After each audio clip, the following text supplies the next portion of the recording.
practice moral diplomacy. During the more than 25 years of his pontificate, John Paul II dramatically raised the profile of the papacy on the international level and played a key role on many fronts, such as helping to bring down communism in Eastern Europe. Throughout his extensive travels, he was a vigorous global voice. Benedict has continued that advocacy, which experts say reflects foundational Catholic beliefs. But times have changed since John Paul became Pope. We don't have the Soviet Union anymore. What we have is the problems in the Middle East, which is where Pope Benedict has been directing his attention. The personalities have also changed. Whereas John Paul, if you look at the entire pontificate, was very much outwardly oriented toward the church and the world. But Benedict again generated controversy in the Islamic world on the Saturday before Easter, when he baptized a prominent Muslim journalist at a service in St. Peter's Basilica. He's also been quietly working to establish relations, something that was not possible during the last papacy, largely because of John Paul's role in the fall of communism in Poland.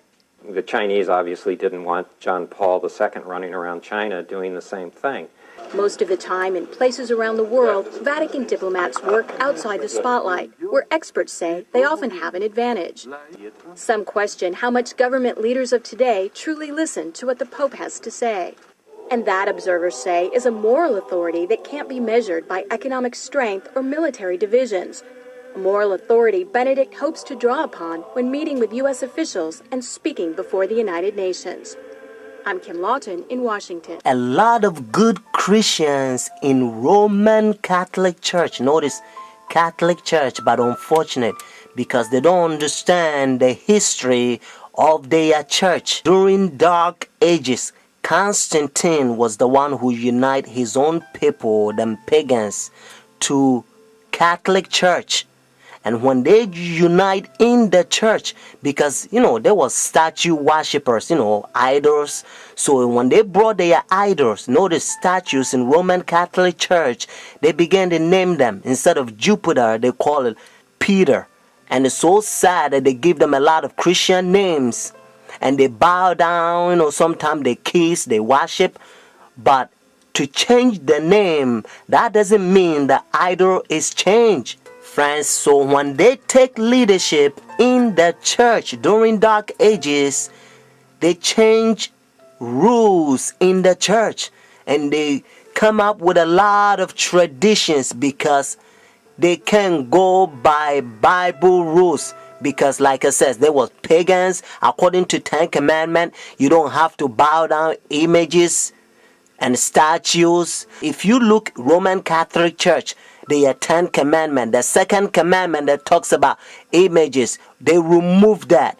And then the 10th commandment, they spread. One of them that they also did, they persecute a lot of Christians that they protest against their paganism and their traditions. Protestants, Sunday churches, they persecute them, a lot of them. So that's why their forefathers, they ran from persecution and they came to United States and they find free land. So now we're going to go to Revelation chapter 13 and you're going to learn a beautiful Bible prophecy. Revelation chapter 13 has two beasts. Notice the first beast is Roman Catholic Church and then the second beast is United States. Verse 11 and 18 they unite with Roman Catholic Church. Let's find out who gave the power to Roman Catholic Church. Notice Revelation chapter 13 verse 4. So they worship the dragon who gave authority to the beast. And they worship the beast saying, who's like the beast, who is able to make war with him. Friends, according to Revelation chapter 13, we know that the dragon gave the authority, the power to this beast. And according to Revelation chapter 12 verse 9, the Bible helps us to understand that the dragon is the old serpent called the devil and Satan. Notice what it says in verse 11 and 12. Notice the same chapter, Revelation chapter 13. Then I saw another beast coming out of the earth, and he had two horns like a lamb, and spoke like dragon. And he exercised all the authority from the first beast in his presence, and caused the earth and those who dwell in it to worship the first beast, whose deadly wound was healed. Just in case if you're thinking about any country, they don't fit. Whether it's China, India, Iraq, or Africa, they don't fit. That's what it says in verse 12. He exercised all the authority, notice, from the first beast, Roman Catholic Church, because when they ran from persecution, they came over here. They don't want to have anything to do with Roman Catholic Church because they used to persecute them, friends. That's what it says. And again, I want you to get this so that you will know that it's the United States. Verse 12, he exercised all the authority from the first beast. But unfortunately, the same verse 12 says, and caused the earth and those who dwell in it to worship the first beast, whose deadly wound was healed. So United States is going to cause the whole world to worship Roman Catholic Church. And that's why now they already have pagan sun worship day, Sunday worship, the Roman Catholic Church.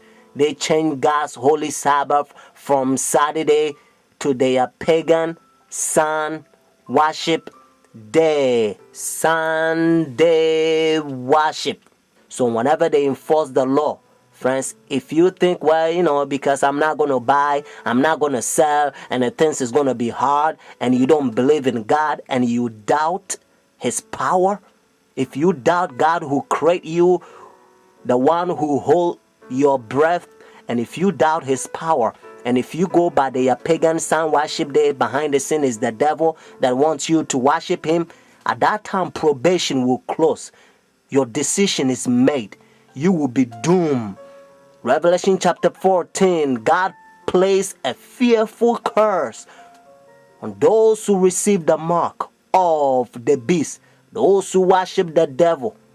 But friends, have faith.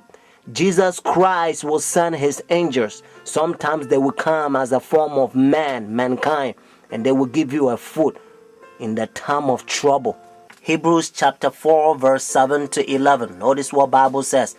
And again he designated a certain day, saying in the David today, after such a long time as it has been said, today, if you will hear his voice, do not harden your heart.